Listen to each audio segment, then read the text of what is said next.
Ouvrir le fichier de simulation, préconfiguré, correspondant à votre choix d'analyse. Pour orienter la vue, il vous suffira de déplacer votre souris clic gauche enfoncé, de tourner la molette pour zoomer, et de déplacer à nouveau la souris, molette enfoncée, pour translater.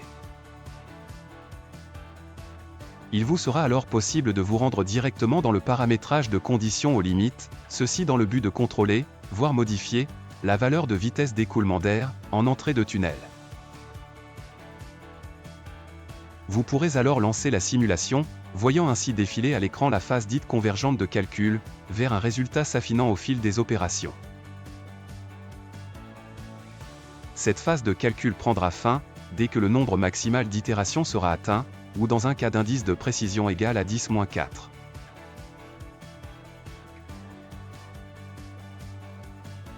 Une fois la simulation terminée, vous pourrez consulter le résultat concernant, ici, la valeur de force de traînée, agissant selon X.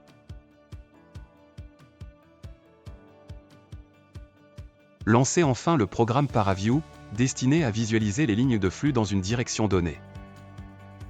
Un premier appui sur la touche Apply provoquera alors l'affichage écran du volume d'air issu de la simulation, pour lequel le taux d'opacité sera réduit pour discerner la frontière de l'objet.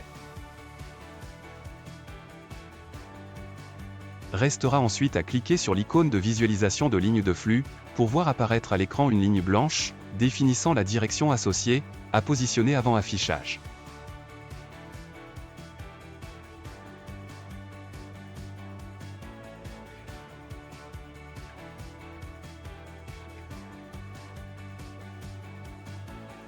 Un second appui sur touche Apply provoquera ainsi l'affichage des lignes de flux correspondantes, l'opération de réglage de position de la ligne directrice pouvant être renouvelée.